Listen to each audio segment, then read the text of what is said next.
Alors, en tant qu'adhérent du GEM Lagrange-Léo et les Amis de Marula, moi, ce que je pense qu'il est important de parler, c'est surtout l'importance de l'art dans la,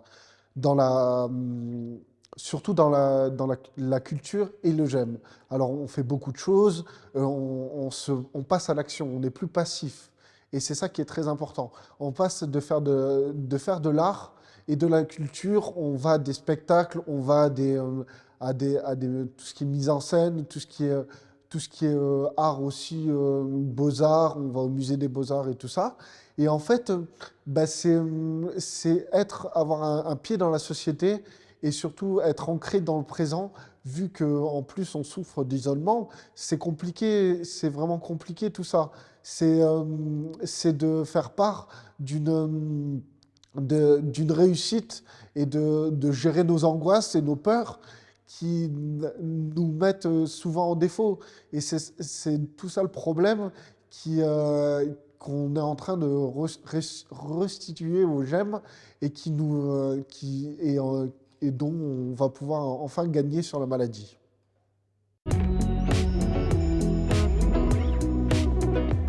Je vais vous parler d'un lieu, le Café des Pratiques, qui est un lieu de création de liens sociaux et d'invention individuelle et collective, et notamment d'un moment, d'un jeu qui s'appelle Borderline, qu'on a fait collectivement.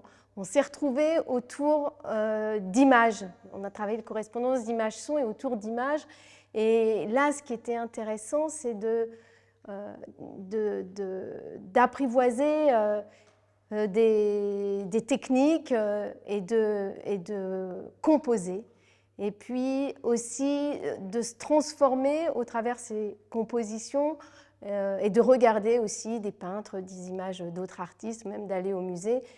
Et ce lieu, le Café des Pratiques, c'est un lieu d'attention à la composition, mais aussi d'attention à l'autre. J'espère vous y retrouver bientôt. Voilà, donc intervention à l'échelle des quartiers, étant donné que nous aurons, comme je l'ai annoncé à la suite, un propos très particulier, un focus sur le quartier de Planoise, QPV, quartier prioritaire de la politique de la ville, qui a déjà été abordé notamment par Anne Tanguy, naturellement, puisque les deux scènes sont en partie implantées sur ce quartier. Mais pour l'instant, il nous paraissait intéressant d'avoir l'avis d'acteurs de terrain qui manifestent ou qui développent un travail sans exclure des publics d'autres quartiers, mais un travail qui est fortement attaché à des quartiers hors le QPV de Planoise. Et je voulais en premier donner la parole à Florine Guérin. C'est un peu son baptême du feu, puisque Florine Guérin, elle a un parcours intéressant. Il y a quelques mois, quand on préparait l'année sociable, on avait pensé à elle, elle ne le savait pas encore. Et à ce moment-là, elle ne travaillait pas encore au CCAS, puisque depuis la semaine dernière, 15 jours, le temps passe vite. Elle est responsable de l'antenne sociale de quartier secteur nord-est, donc ça couvre les quartiers de Morapon, Palante, Clair-Soleil. Alors est-ce qu'on peut dire Orchamps, parce que les vrais Byzantins, Orchamps, Palante, c'est compliqué. Il y a aussi une sociologie particulière. Moi, j'ai un peu grandi là-bas et il y a des gens qui, à une rue près, considèrent qu'ils ne sont pas du tout du même quartier, mais ça fait partie de l'identité. Mais voilà, donc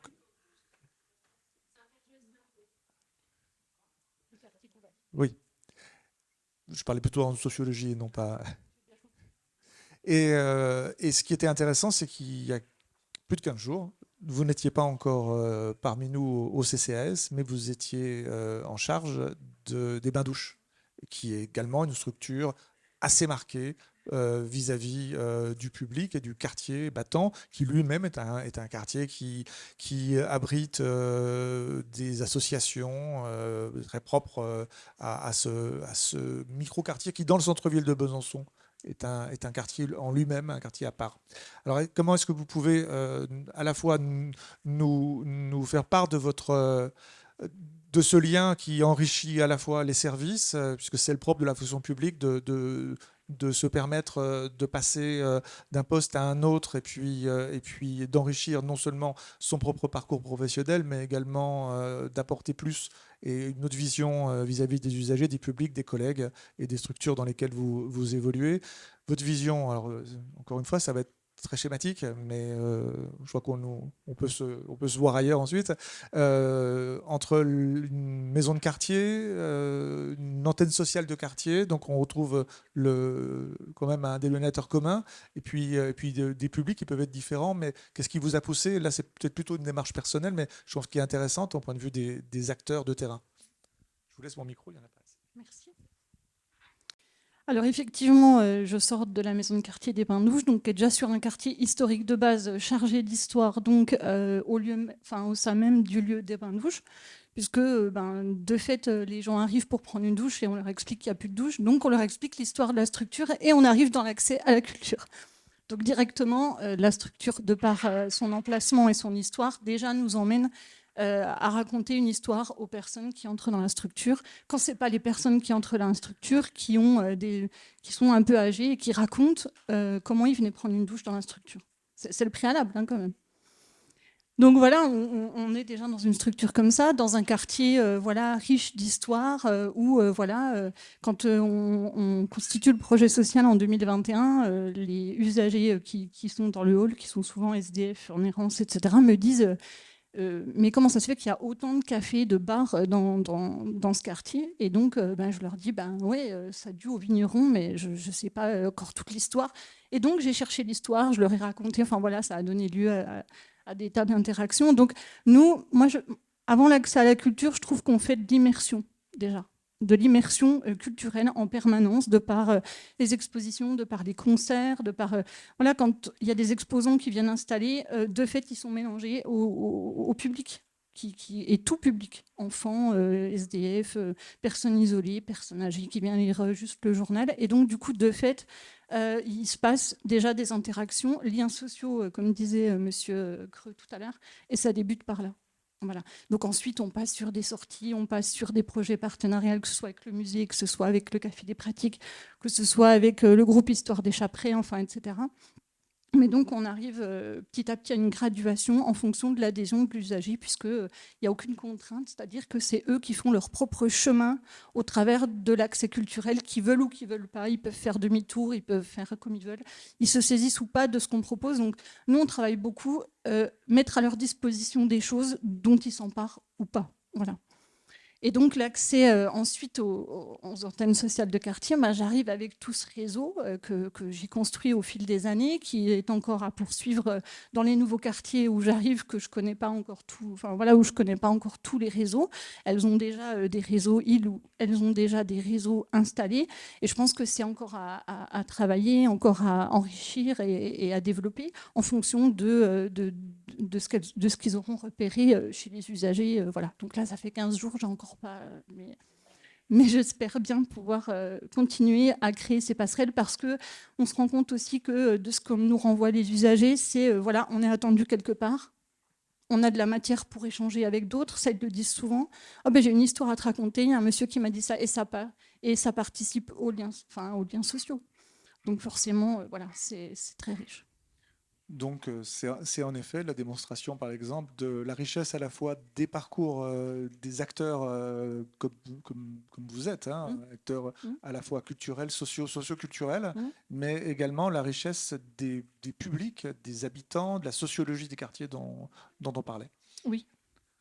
Sociologie des quartiers, et puis les travailleurs sociaux que je rejoins aujourd'hui sont elles-mêmes convaincus qu'au-delà du travail social, il se passe aussi beaucoup de choses au niveau relationnel, et que c'est une façon de voir l'usager différemment et de ne pas l'enfermer dans le rôle d'aidant, aidé, etc., de ce que développait tout à l'heure le collègue. Ça recoupe exactement ce que disait notamment Gérard Creux, voilà. Et pas uniquement aussi Anil Chassagne quand elle parlait du non-enfermement dans des stéréotypes des différents publics et de la richesse que chaque personne, même individuel ou groupe peut représenter.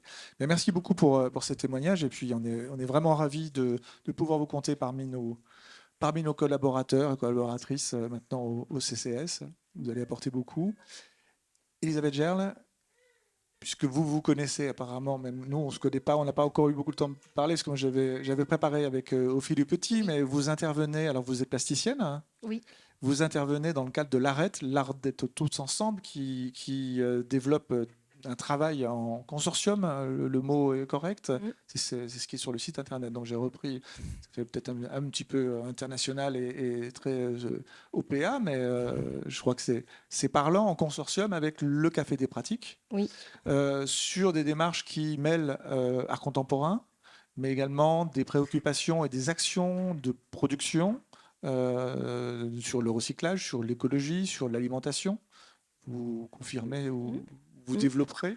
Et vous êtes également, encore une fois, ça n'exclut pas les publics issus d'autres quartiers, mais vous êtes également, en tout cas pour le Café des Pratiques, avec un fort ancrage, une implantation sur un autre quartier de Besançon, spécifique lui aussi. Comment est-ce que vous pouvez développer un petit peu ce travail et les ambitions que vous portez, puisque vous avez des projets qui se succèdent et qui se complètent en fonction à la fois des nouveaux publics et puis comment vous allez à la rencontre ou comment vous vous accueillez, comment vous profitez un petit peu ce que Florine nous indiquait, comment partir d'une rencontre qui peut être relativement anecdotique ou fortuite sur un angle précis pour passer à d'autres thématiques de travail, notamment sur l'art contemporain ou sur l'alimentation, sur d'autres sujets de préoccupation sociétaux, culturels et sociaux. Merci. C'est vrai, je vais rebondir sur ce dont Florine parlait au niveau de son rapport au public. Et on a déjà eu l'occasion d'échanger souvent ensemble. C'est vrai que l'ARED, c'est une structure culturelle et en fait, elle travaille vraiment tout à côté du Café des Pratiques, qui est un lieu. Aujourd'hui, on parle de tiers-lieu. En fait, c'est pour ça consortium, parce qu'on a répondu à un appel à manifestation d'intérêt, etc. Donc, on est en consortium. Mais c'est un lieu ouvert à tout public, vraiment avec un accueil inconditionnel, sans aucune obligation d'achat. Donc, on sort des cafés, de la restauration, mais vraiment, les gens peuvent passer du temps et ouvrir la porte et passer du temps et s'impliquer, soit il y a un petit programme d'activité, mais s'impliquer sur ce qui est en train de se faire. C'est ça c'est un lieu du faire et qui s'est construit il y a 12 ans en vraiment placardant sur sa vitrine le Café des Pratiques et en déployant ce qu'on entendait par café, le symbole, c'est un jeu.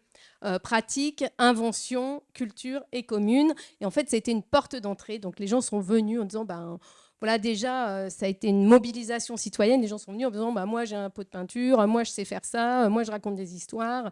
Et voilà, se sont attirés un ensemble de personnes. Donc aujourd'hui, qu'est-ce qui se passe culture commune, quand même, je veux bien revenir. Parce qu'on parlait, c'est vrai, culture commune, il y a un sacré travail à faire et je crois encore plus aujourd'hui. Si on le disait il y a 12 ans, je crois que je ne m'attendais pas aujourd'hui à se dire, mais aujourd'hui, on est dans un temps où on va devoir aborder tous ensemble, à partir de ce qu'on est tous et notre culture à tous, vraiment une époque qui fait face à des enjeux écologiques. Et je pense que ça, c'est intéressant et ça peut se tramer dans des lieux comme ça, où on rentre avec ce qu'on est et on s'associe à un projet. Donc peut-être aujourd'hui, je peux vous parler d'un projet très précis. Et en fait, j'ai bien envie de parler d'art aussi, parce que l'art, ce qui me semble important et intéressant, qu'on regarde ou bien qu'on soit acteur, c'est une très grande singularité quand même.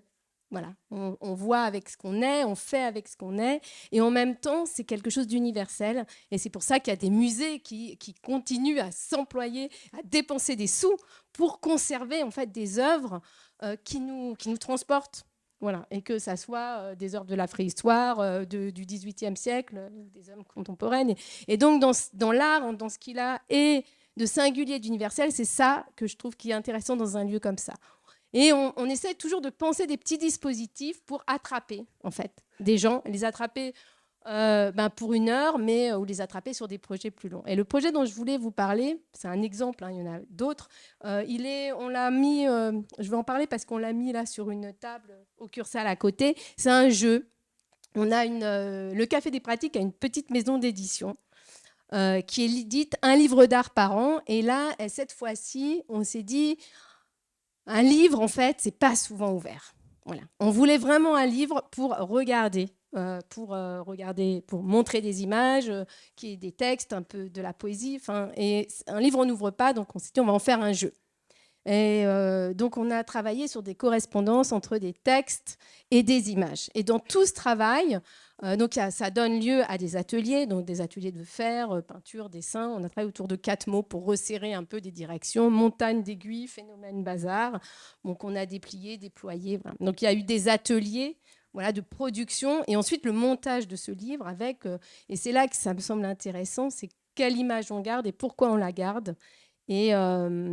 Et voilà, et c'est un travail vraiment de composition, de regard qui peut se faire en embarquant des gens au musée pour qu'est-ce que c'est composer, qu'est-ce que c'est regarder, comment ça me touche, ou voilà, comment je suis touchée par, et comment je peux toucher les autres aussi, toutes ces questions, et des questions qui sont liées à l'art, en fait, complètement.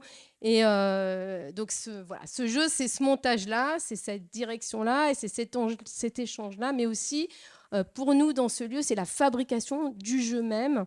Et on en a fait plusieurs exemplaires, une 60aine. C'est la fabrication du jeu, donc avec des matériaux récupérés. Et tout ce qui est fabrication, ça implique encore d'autres personnes. Donc ce qui est intéressant dans le lieu, c'est qu'on peut venir boire un café, et on entend, on participe à ce qui se passe. On peut participer à un atelier de loin ou de plus près. Et puis, autrement, on peut aussi participer à tout ce qui est fabrication. Donc, et on a pris des vieilles boîtes de jeux qu'on a épluchées. Voilà, vous pourrez voir, si vous voulez, on a épluché, on a recollé dans l'autre sens, composé d'une autre manière. Tout ça pour dire que dans ce processus, il y a vraiment une panoplie de faire qui sont très, très différents et qui permettent à chacun de s'impliquer à sa manière, à sa manière, à son temporalité. Voilà. Un exemple. Un exemple, et puis certainement des rencontres à faire à la fois dans le cadre du Café des Pratiques, et puis, comme vous l'avez dit, sur l'espace qui vous est dévolu dans le Grand Cursal. Donc, on vous remercie pour ce témoignage. Et puis, puisque vous indiquiez la diversité des pratiques et des rencontres, je vais me tourner vers mes voisins de gauche, et qui sont, pour 2 d'entre eux, représentants. Vous portez la parole, mais vous avez aussi parlé de vous-même, hein. Adhérents, mais aussi représentants de vos camarades, on va dire, ou compagnons au sein d'un GEM. Alors, qu'est-ce que c'est? Alors, je vais essayer d'être très bref pour vous laisser vous-même présenter de votre point de vue ce que c'est, ce que ça vous apporte et pourquoi vous êtes adhérent. Et puis également Maxime Lambolet, puisque vous avez travaillé sur un projet artistique, photographique, avec les GEM. Un GEM, c'est un groupe d'entraide mutuelle, c'est une association qui bénéficie de financement de l'Agence régionale de santé, qui, pour résumer à l'extrême, fonctionne sur le principe de la paire-aidance, et puis de la paire-aidance. Et il se trouve que parmi les 5 ou 6 GEM qui sont présents sur la ville de Besançon, 2 sont, alors c'est toujours difficile de dire gérés par le CCS, parce qu'en fait vous fonctionnez beaucoup en autogestion. Donc on doit dire gérer, c'est-à-dire qu'on a quand même des agents, des collègues qui sont animateurs, qui a un appui technique et puis général au fonctionnement de la structure, mais ça fonctionne beaucoup sur le principe de l'autogestion. Donc, je vais tout simplement vous laisser la parole pour présenter à la fois, et puis vous avez exposé des choses, pour vous présenter à la fois déjà ce que ça vous apporte, et puis vis-à-vis de la culture, de l'art en général, puisque ça n'est pas l'objet premier d'un GEM, mais que c'est une dimension qui est largement développée, soit par des rencontres, soit par des expressions collectives ou individuelles, sur des projets avec des plasticiens, ce que ça vous apporte en termes de lien social, en termes de bien vivre dans la ville, et tout simplement de rencontres. Ce qu'on disait, il y a le geste culturel, puis il y a ce qu'on fait avant et après grâce à la rencontre culturelle. Je vous laisse parler. Merci. Alors, donc moi, je suis usagée de la psychiatrie. Je ne vais pas rentrer dans les détails, mais donc je suis le public visé. Donc voilà, moi je suis adhérente au GEM depuis à peu près 3 mois. Et c'est vrai qu'au GEM, on a une vision qui est assez multiculturelle, entre guillemets, multidimensionnelle des pratiques culturelles. Et on a à la fois des collaborations, entre guillemets, avec le Musée des Beaux-Arts, avec le FRAC, notamment avec des médiateurs qui nous aident à avoir accès et à comprendre ce que les artistes veulent dire, parce que parfois, c'est pas toujours évident. Et on fonctionne plus ou moins en autogestion. Plus ou moins en autogestion, c'est un lieu qui est assez libre. Il y a des personnes qui y vont tous les jours, des personnes qui y vont moins souvent. Moi, ce que ça m'apporte, étant une personne souffrant d'un handicap psychique, ça me permet de me retrouver avec des pairs. Quand on dit des pairs aidants, c'est des personnes qui ont traversé un petit peu les mêmes choses que nous et qui sont capables de comprendre nos difficultés à aller vers l'art, parce qu'il y a une sorte de... On parlait notamment du Café des pratiques. Moi, en tant que citoyenne, je suis passée des dizaines de fois devant le Café des pratiques. J'ai jamais osé pousser la porte. Pourquoi je sais pas. Mais en tout cas, voilà. Parce qu'il y avait un sentiment d'illégitimité, etc. Et c'est tout le problème que je vois dans l'art, c'est cette espèce de grand art avec un grand A, qui, pour des personnes qui ont des parcours de vie très compliqués, ne se sentent pas de fréquenter les musées, fréquenter le FRAC, etc. Et donc le GEM me donne cette possibilité-là, avec des pairs, d'avoir accès aussi à la culture. Oui, alors le GEM. Bon, pour commencer, c'est un groupe d'entraide mutuelle, donc c'est pour des personnes en souffrance psychologique ou psychiatrique qui ont des... comment dire, c'est souvent un problème avec la souffrance, avec l'isolement. Alors de suite, le fait de se retrouver dans un groupe, et ce groupe-là est porteur. Et porteur et salvateur parce que ça nous apporte quelque chose vraiment de fondamental qui nous permet de nous dépasser et quelque part de se dire bah, on n'est pas différent des autres et on se comprend et quelquefois on se dit bah, ah mais je suis moi-même et ça pose aucun problème. Il y a pas de souci quoi. Et donc la, le fait de rentrer dans un gemme et dire cela, c'est et d'avoir accès en plus à la culture de, de pouvoir être ancré dans le présent et pouvoir se dire finalement ben, je peux apporter quelque chose de par cette culture, de par cet art que je peux faire, c'est fondamental et c'est ce qu'on veut au GEM, c'est ce qui nous apporte le plus et en plus on se demande, on se dit ben, je fais partie de cette société-là et j'en fais partie réellement et je suis pas juste un peu passif et à l'écart de cette société-là, je suis totalement acteur.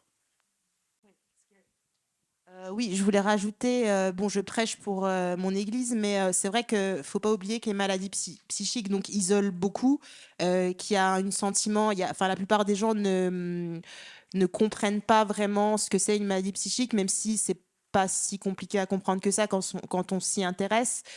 Et du coup, on porte sur nous une espèce de honte.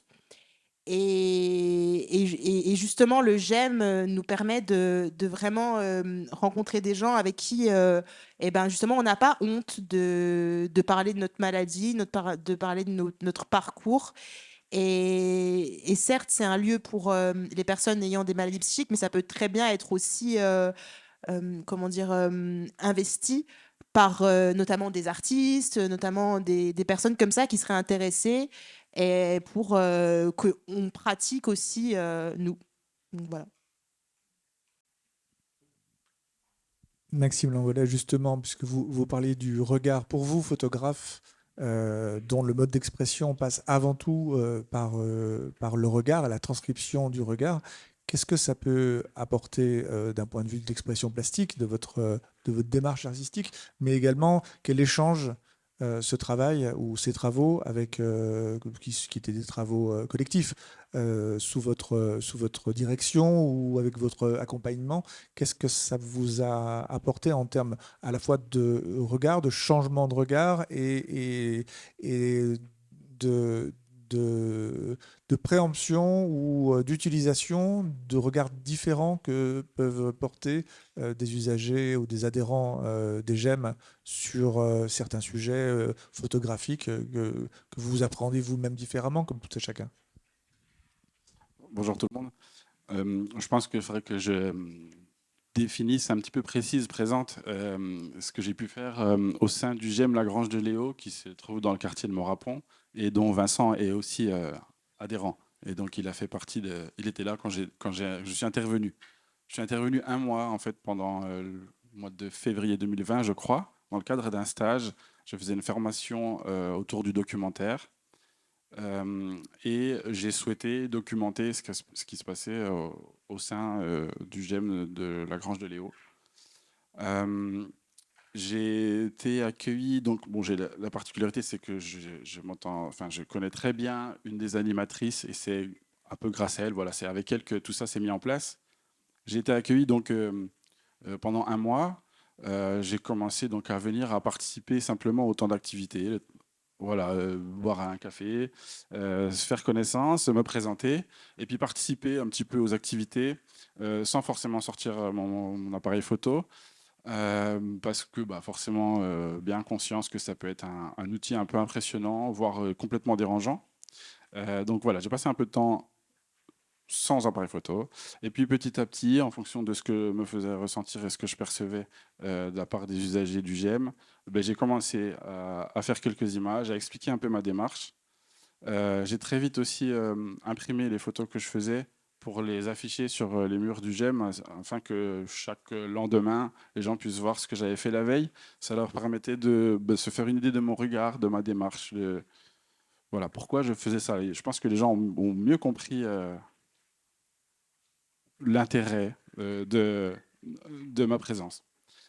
J'ai photographié, mais j'ai aussi fait des entretiens que j'enregistrais. À la base, l'objectif était de réaliser un photodocumentaire sonore. J'ai pas fait ça, j'ai juste fait une exposition photographique, on a fait.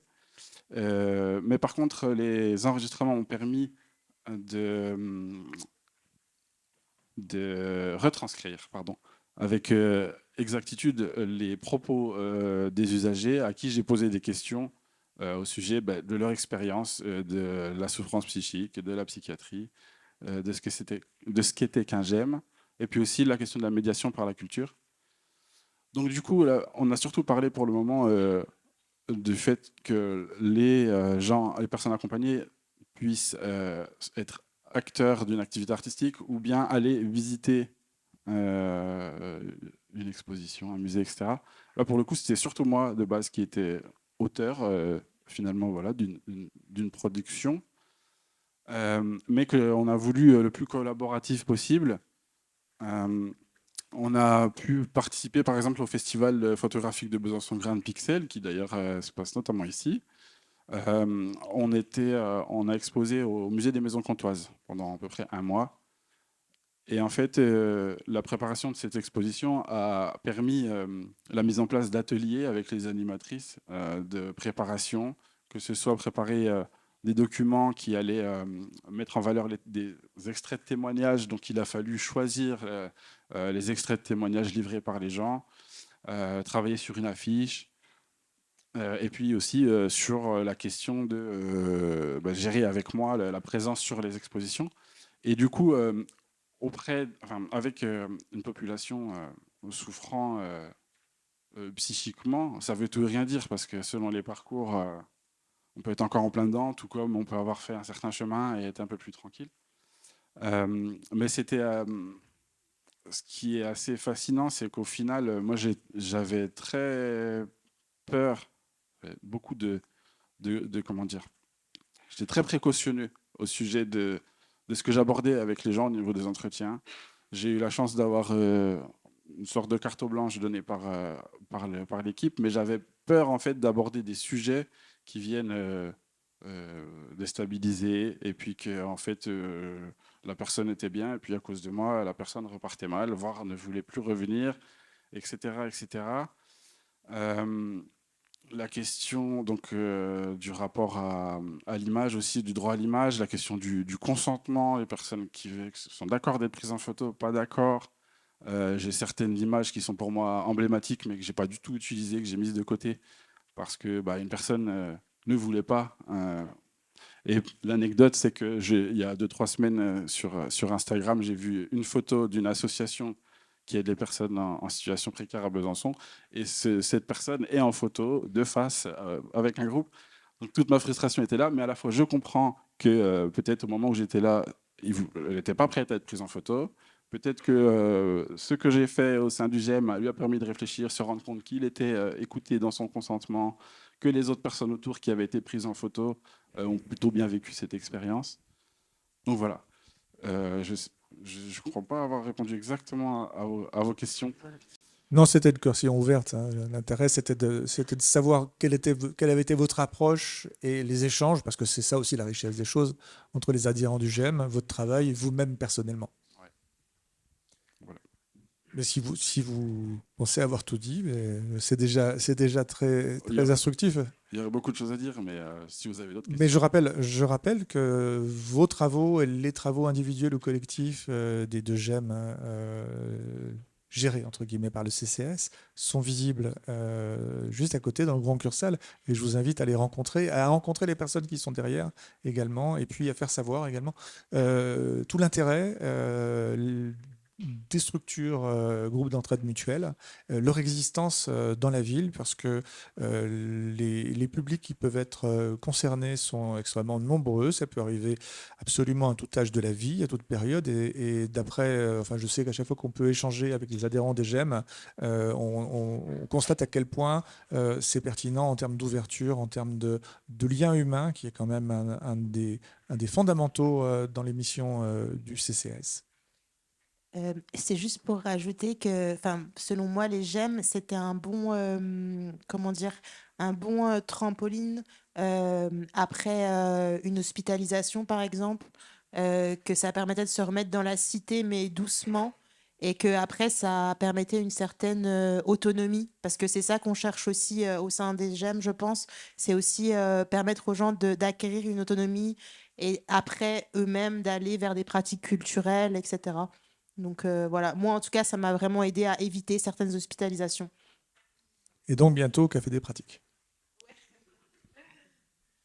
Très bien, mais écoutez, je vous remercie beaucoup de... Oui, Julia, bien sûr. Bonjour, excusez-moi, je suis Julien, j'ai le trac. Je suis président du groupe d'entraide mutuelle Les Amis de Marula et je suis adhérent également. Euh, excusez-moi, j'ai juste une petite précision. En fait, sur Besançon, il y a 5 GEM. Donc, il y a les Amis de Marula, il y a la Grange de Léo, il y a les Jardins de Floréal et il y a le GEM La Fontaine qui se trouve aux invités au festin. Et il se trouve, excusez-moi, il se trouve qu'en fait, il y a un dernier GEM qui est récent, c'est TSA, c'est pour troubles du spectre autistique. Voilà. Pour l'instant, ils n'ont encore pas leurs propres locaux, ce qui fait qu'ils interviennent dans les locaux de Atlas. Atlas, c'est une structure de l'ANAPI. Voilà, je ne vais pas vous en dire plus. Par contre, je voudrais juste, moi, mon dada dans la vie, c'est le slam, en fait, la poésie moderne. Et je ne vais pas vous faire un slam, je vais juste vous dire 2-3 rimes, histoire de voir si ça plaît ou pas. Si la vie est une carte routière, alors j'ai déjà fait du chemin. Et si le paradis n'est que poussière, il me faut un aspirateur qui marche bien. Quand le soleil se couche sur l'océan à l'horizon, c'est comme de l'espoir dans un miroir qui fait son apparition. Ça va, je vous saoule pas trop là. Une dernière. Oh là là, j'ai le bras qui est.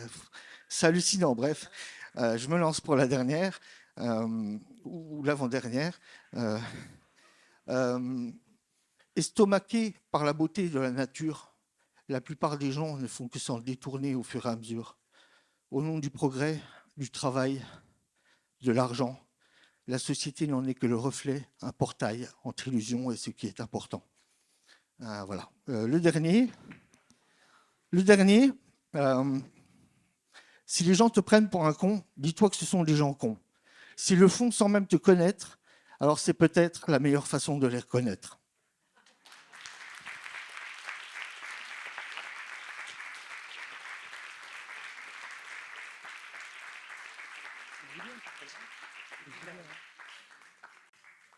Voilà, Julien, on lui avait proposé de monter, je peux le dire, on avait proposé de monter sur scène, mais je peux comprendre que ce soit pas forcément abordable comme ça. Alors la scène était juste derrière, hein, mais c'était de l'avant-scène, comme on dit dans le spectacle. Merci à vous. Écoutez, je vous remercie. On va passer. Merci beaucoup pour ces témoignages, et puis j'espère que ça portera tout le développement que ça mérite. Je vous...